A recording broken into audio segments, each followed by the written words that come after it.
Hello बच्चों, कैसे हैं आप सब। उम्मीद करते हैं सब आप अच्छे होंगे। आज हम आपके लिए लेकर के आए हैं लेक्चर नंबर 6 और chapter number 2, electric potential and capacitance का। तो आज हम बात करने वाले हैं किसी भी स्फीयर के रेस्पेक्टिवली पोटेंशियल। तो स्फीयर के रेस्पेक्टिवली, तो स्फीयर टू टाइप्स के होते हैं, तो उनकी बातें करने वाले हैं। तो देखिएगा, फर्स्ट केस में electric potential due to a uniformly charge uniformly charge charge thin spherical shell thin spherical shell. तो आज हम बातें करने वाले हैं। देखिएगा, एक तो इसको हम बोलते हैं हॉलो स्फेयर, ठीक है। सेकंड में हॉलो स्फेयर हो लेकिन क्या हो, कंडक्टर हो, है ना। और कंडक्टर हो या नॉन कंडक्टर हो, कंडक्टर हो या नॉन कंडक्टर हो। और अगर सॉलिड है अगर सॉलिड है अगर सॉलिड है तो सॉलिड कंडक्टर होगा। नॉन कंडक्टर के लिए अगला टॉपिक बनेगा। सॉलिड नॉन कंडक्टर के लिए अगला टॉपिक। तो ये याद रखिएगा कि ये सॉलिड है लेकिन हॉलो है, सॉरी सॉलिड है लेकिन कंडक्टर है। सॉलिड है लेकिन कंडक्टर है, क्या है, सॉलिड है लेकिन कंडक्टर है। सॉलिड है, कंडक्टर, नॉन कंडक्टर नहीं होगा, ये समझ लीजिएगा इसमें, ठीक है। तो इस पर हमने इलेक्ट्रिक फील्ड को कैलकुलेट किया हुआ है, इलेक्ट्रिक फील्ड को कैलकुलेट किया था और क्या क्या कंडीशन होती हैं उन सब पर बातें हम कर चुके हैं।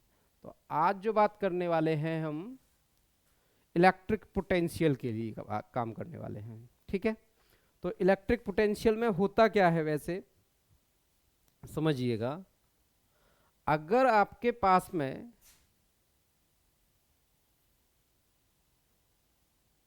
ये कोई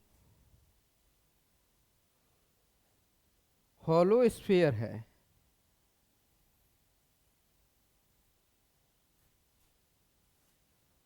ये तो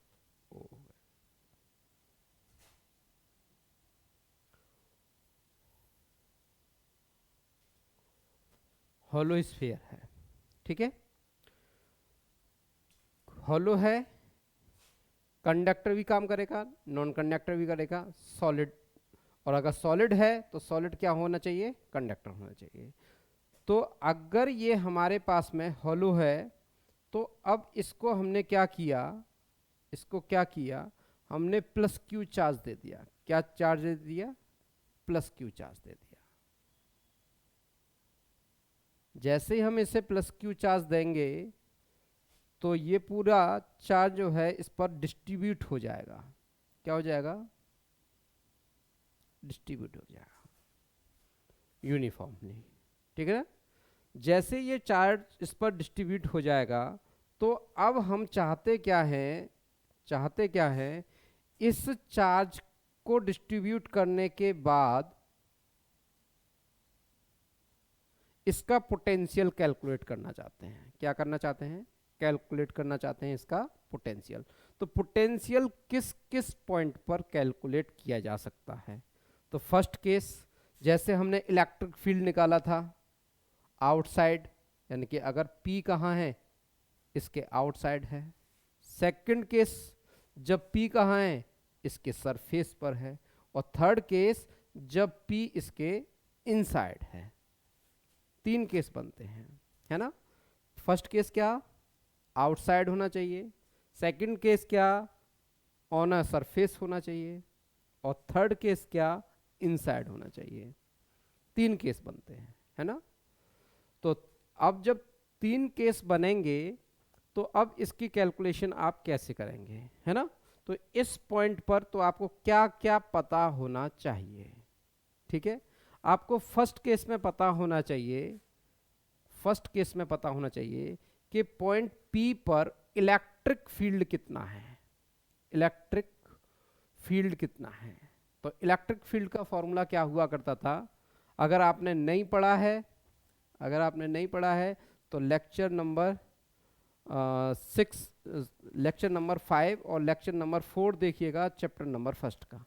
ठीक है, तो अब हम बातें करने वाले हैं, तो कितना होता है वहां पर, तो के क्यू कितना होता है, के क्यू। अगर इसको चार्ज दे रखा है आपने के क्यू अपॉन, अब ये वाला जो पॉइंट है वो कहाँ है, बाहर, तो बाहर के लिए ये जो डिस्टेंस है, इस डिस्टेंस को आपने कितना ले लिया, आर, और ये वाली इसकी जो रेडियस है वो कितनी है, कैपिटल आर, ये इसका सेंटर ओ। ठीक है, तो ओ से पी पॉइंट की जो डिस्टेंस है, आउटसाइड में है पी पॉइंट, तो वहाँ की डिस्टेंस कितनी है, स्मॉल आर। तो स्मॉल आर के रेस्पेक्टिव तो ये कितनी वैल्यू आई थी, स्मॉल आर स्क्वायर, कितनी आई थी, स्मॉल आर स्क्वायर। ठीक है, अब समझना ये है कि इस पॉइंट पर इलेक्ट्रिक फील्ड तो इतना होता है, इलेक्ट्रिक फील्ड तो इतना होता है, लेकिन पोटेंशियल कितना होगा, पोटेंशियल कितना होगा। तो आपको electric potential delta V is equal to पढ़ाया है, कितना होता है, sign of integration, sign of integration कितना, माइनस का E vector dot D r vector, कितना होता है, delta V is equal to E vector dot D r vector, है ना। तो अब आप इसे कैसे कैलकुलेट करेंगे, कैसे कैलकुलेट करेंगे, तो अगर आप इस E की वैल्यू यहां से पुट करें तो delta V is equal to, delta V is equal to, तो delta V is equal to कितना होता है, साइन ऑफ इंटीग्रेशन कितना, K Q upon R square into D R vector, है ना, इंटू डी आर वैक्टर। तो D R vector, तो vector हटाएंगे, तो अब इसलिए इन दोनों पर जो हम आर की बातें कर रहे हैं, आर डी आर की बातें कर रहे हैं, जैसे हम किसी चार्ज पार्टिकल को इनफाइनाइट से कहां तक लेकर के आते हैं, पहले पी पॉइंट तक लेकर के आते हैं, तो लिमिट इसकी कितनी हो जाएगी, infinite to r, infinite to r. अब एंगल की बातें करें तो इसके लिए कितना है, ई, और ये कितना है, डी आर, ई और डी आर, और ई और डी आर, तो डी आर क्या है, डिस्टेंस ही तो है इलेक्ट्रिक फील्ड के रेस्पेक्टिव, तो डी आर क्या है, डिवीजन है, तो दोनों के बीच में ई और आर के बीच में एंगल कितना बन जाएगा, कॉस जीरो, कितना बन जाएगा, कॉस जीरो। और कॉस जीरो के लिए जब हम काम करेंगे, कॉस जीरो के लिए जब हम काम करेंगे, कॉस जीरो के लिए जब हम काम करेंगे, तो यहां पर डॉट प्रोडक्ट होगा, और कॉस जीरो की वैल्यू कितनी होती है, 1 होती है, इसलिए यहां पर कितना आएगा, 1 आएगा, और उसका मल्टीप्लाई करेंगे तो इतनी ही वैल्यू बनेगी आपकी, समझ लीजिए। ठीक है, जब इतना आएगा तो अब इसे कैलकुलेट करने के लिए dv, तो dv कौन सा है, तो अब इसे कैलकुलेट कर देते हैं, तो ये dv कौन सा है, यानी कि डेल्टा v कौन सा है, डेल्टा v है r, और ये कहां से कहां तक है, इनफाइनाइट, कितना है, इनफाइनाइट से r, तो ये तो उल्टा लिखा जाता है ना। तो अब ये वाली वैल्यू कितनी हो जाएगी, माइनस माइनस कितना, के, और ये वैल्यू कितनी, इनफाइनाइट से आर, तो यहां से के क्यू को क्या लिया जा सकता है, कॉमन लिया जा सकता है, क्योंकि हम किसके रेस्पेक्टिव काम करने वाले हैं, डी आर के रेस्पेक्टिवली।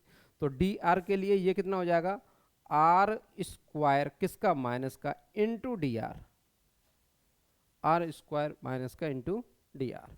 तो अब इस वैल्यू को जब कैलकुलेट करेंगे तो माइनस के क्यू इंटू आर की वैल्यू, तो माइनस का 1 अपॉन आर, इसका इंटीग्रेशन कितना हो जाएगा, माइनस का 1 और इनफाइनाइट से आर, इनफाइनाइट से आर।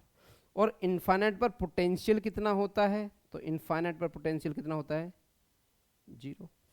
कितना होता है? जीरो। ठीक है, ये हम पढ़ा चुके हैं आपको। तो V r is equal to V r minus zero, zero हो जाएगा वी आर। अब ये कितना है?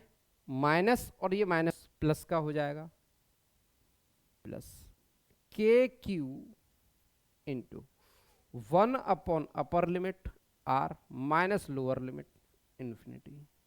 तो फाइनली वैल्यू कितनी आ गई? V r is equal to k Q upon small r. तो पोटेंशियल की वैल्यू कितनी आती है? कहां? इस पॉइंट पर, इस पॉइंट पी पर पोटेंशियल कितना होता है? क्लियर है? समझ लीजिए एक बार। हमको क्या करना था? हमको क्या करना चाहिए? ये स्फीयर दे रखा है, इस स्फीयर के रेस्पेक्टिवली, इस स्फीयर के रेस्पेक्टिवली इस पॉइंट पी पर क्या कैलकुलेट करना है? पोटेंशियल कैलकुलेट करना है। तो हमने क्या किया? स्फीयर लिया और स्फीयर को चार्ज दे दिया, यूनिफॉर्मली चार्ज है। इसके रेस्पेक्टिव इस पॉइंट पे की डिस्टेंस कितनी है? स्मॉल आर है, और इसकी रेडियस कितनी है? कैपिटल आर है। और अब इसको कैलकुलेट करने के लिए इस पॉइंट पी पर कितना इलेक्ट्रिक फील्ड होगा, तो उस इलेक्ट्रिक फील्ड को हम यहाँ पढ़ चुके हैं। तो के की जो वैल्यू होती है वो के वही है 1/4 पाई एप्सिलॉन नॉट, है ना। तो ये वाली वैल्यू के की, तो उसके लिए हमने के यूज लिया, क्यू अपॉन आर स्क्वायर। और इसको कैलकुलेट करेंगे तो E into D R, D are तो इन दोनों के बीच में एंगल क्या बनेगा? Cos theta is equal to cos theta. तो ये डी आर कहाँ है? ये वाली डिस्टेंस है। तो डी आर के रेस्पेक्टिव तो दोनों के ई की भी डायरेक्शन वही है, डी आर की भी वही डायरेक्शन है, इसीलिए छोटे छोटे डिवीजन में डी आर है। तो उस डी आर के लिए क्या कैलकुलेशन करेंगे? ये कॉस जीरो लगाएंगे, कॉस जीरो की वजह से इतना हो जाएगा। इसको कॉमन ले लिया, यहाँ आ गया, ये आर स्क्वायर नीचे से ऊपर जाएगा तो माइनस का 2 हो जाएगा। और इसका जब इंटीग्रेशन करेंगे तो ये आ जाएगा। ये इंटीग्रेशन कितना हो जाएगा? स्मॉल लिमिट इनफाइनाइट से कहाँ तक? आर तक है। वैल्यू रख दिए के क्यू 1 स्मॉल आर माइनस 1/इन्फिनिटी। 1/इन्फिनिटी की वैल्यू कितनी हो जाती है? जीरो हो जाती है। तो 1/आर बच गया, जो इलेक्ट्रिक पोटेंशियल होगा। अगर हमसे यही क्वेश्चन पूछ लिया जाए, कहाँ के लिए पूछ लिया जाए? ऑन अ सरफेस पूछ लिया जाए। कहाँ पूछ लिया जाए? ऑन अ सरफेस पूछ लिया जाए। तो जब सरफेस की बातें करने वाले हैं तो अब ध्यान से देखिएगा, सरफेस की बातें करने वाले हैं तो ध्यान से देखिएगा।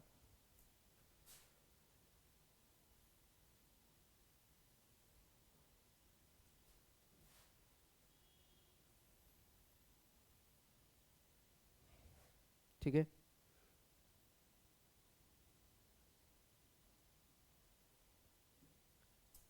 और इसकी रेडियस कितनी है? Capital R. ठीक है, तो small r is equal to कितना हो जाएगा? Capital R. Small r is equal to कितना होगा? Capital R. और ये कैसा है? चार्ज कितना है इस पर? Plus Q.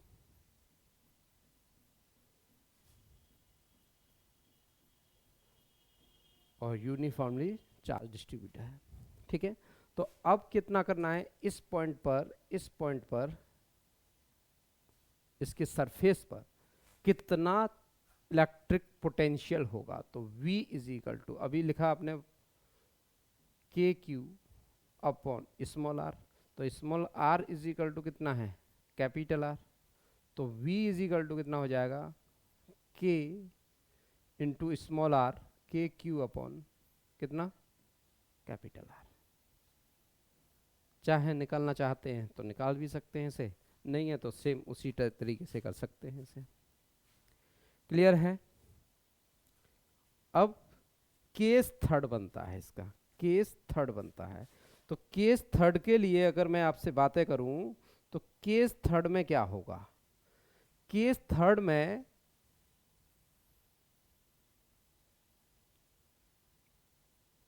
अगर आपको इलेक्ट्रिक फील्ड पता है तो इनसाइड इलेक्ट्रिक फील्ड, इनसाइड कहां लेना है? इनसाइड। और इनसाइड का मतलब क्या हो गया? ये वाला पॉइंट है, ये स्मॉल आर है। ठीक है, इसको चार्ज कितना था? प्लस प्लस प्लस प्लस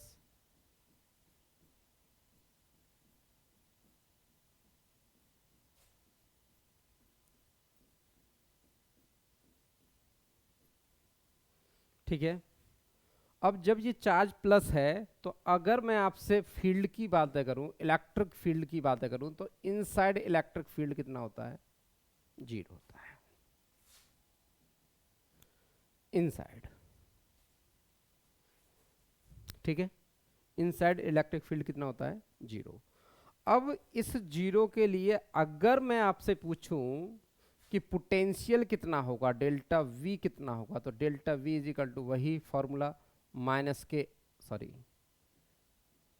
कितना, E vector dot D R लगाएंगे आप। ठीक है, तो जब E vector into D R लगाएंगे तो लिमिट कितनी होगी, तो आपकी ये लिमिट कितनी होगी? तो हमने इसको क्या किया, हमने इसको क्या किया, हमने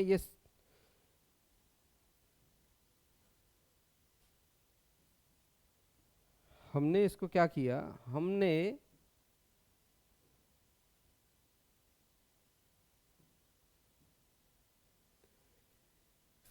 इसके सरफेस के ठीक नीचे, सरफेस के ठीक नीचे, इस पॉइंट पर, इस पॉइंट पर बिल्कुल सरफेस के ठीक नीचे कोई पॉइंट ले लिया, और इस पॉइंट पर, इस पॉइंट पर इसके रेस्पेक्टिवली जो चार्ज होगा वो क्या होगा?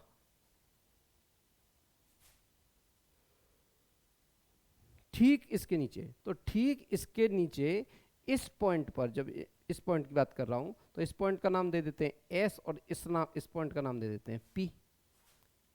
तो हमें कहां चाहिए पी, पोटेंशियल कहां चाहिए? पी पॉइंट पर। और हम बात कहां की कर रहे हैं? एस की बातें कर रहे हैं। तो एस क्या है कि इसके ठीक इनसाइड, ठीक इनसाइड, यानी कि सरफेस की जो रेडियस आएगी, सरफेस की जो रेडियस आएगी वो कितनी आएगी? कैपिटल आर से स्मॉल आर, कैपिटल आर से स्मॉल आर, ठीक नीचे। और ठीक नीचे क्या होता है, यानी कि इसके ऑन अ सरफेस कितना पोटेंशियल है, तो उसको आप कैलकुलेट कर चुके हैं कितना है। तो ठीक इस नीचे कितना हो जाएगा, तो वो आपका हो जाएगा, इसको लिखें कैसे, अगर हम इसको लिखते हैं क्या,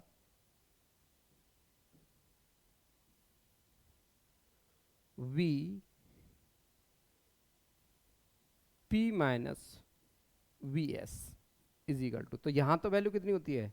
0। इंटीग्रेट करेंगे तो कॉस लगाएंगे, कॉस 0 की वजह से आर से, आर से स्मॉल आर पर, और ये वैल्यू कितनी हो जाएगी? ई की वैल्यू 0 इंटू डी आर,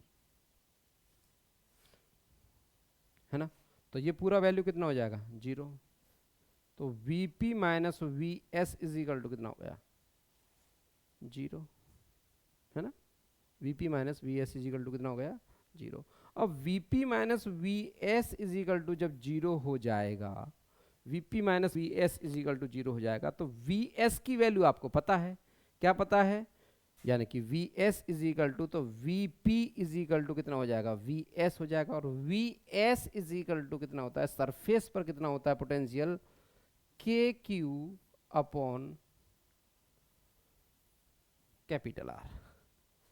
कितना था? K Q upon capital R. तो V P is equal to कितना हो जाएगा? K Q upon capital R, K Q upon capital R. यानी कि आपने ये देखा कि अगर हमारा P इसके रेस्पेक्टिव इनसाइड है, यहां पर है या यहां है, किसी भी पॉइंट पर है, तो P जो है यहां से और यहां तक, सेंटर से सरफेस तक चेंज नहीं होता। कैसे? यानी कि अगर मैं आपको इसके ग्राफ को ट्रेस करूं,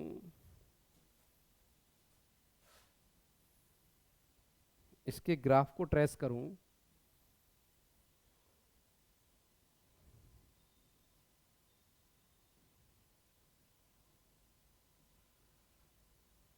तो यहां से ये स्मॉल आर और ये वी, ये स्मॉल आर, तो यहां से सेंटर से सरफेस तक पोटेंशियल कांस्टेंट रहता है, यानी कि V is equal to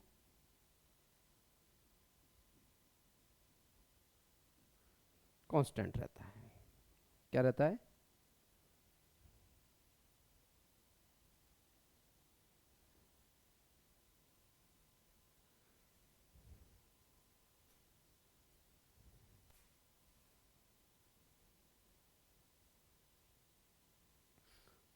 constant रहता है। ठीक है। और यहां से क्या होता है? यहां से V की वैल्यू क्या होती है? इसके बाद में पोटेंशियल चेंज होता है। पोटेंशियल कितना होता है? चेंज होता है, इनवर्सली प्रोपोर्शनल टू। ठीक है। तो ये इसका पोटेंशियल और डिस्टेंस ग्राफ है। क्लियर? समझ में आ गया? एक अच्छा टॉपिक है, बेहतरीन टॉपिक है। और आज हम इतनी ही बातें करेंगे। कल हमारा काम होने वाला है नॉन कंडक्टर के लिए, बहुत अच्छा और इम्पोर्टेंट टॉपिक है। उसे नेक्स्ट अगले लेक्चर में स्टार्ट करेंगे, उसे कंप्लीट करेंगे। जब तक के लिए समझते रहिए, लोगों के अच्छे स्टूडेंट्स के पास में पहुंचाने की कोशिश करिए। आपको समझ में आ रहा है तो कमेंट करके बताइए, नहीं समझ में आ रहा है तो कोई दिक्कत आ रही है, किसी भी टॉपिक को समझने में कोई दिक्कत आ रही है तो मुझे बताइए, मैं उस पर और भी कुछ जो भी बेहतर हो सकेगा वो करेंगे। ठीक है, धन्यवाद।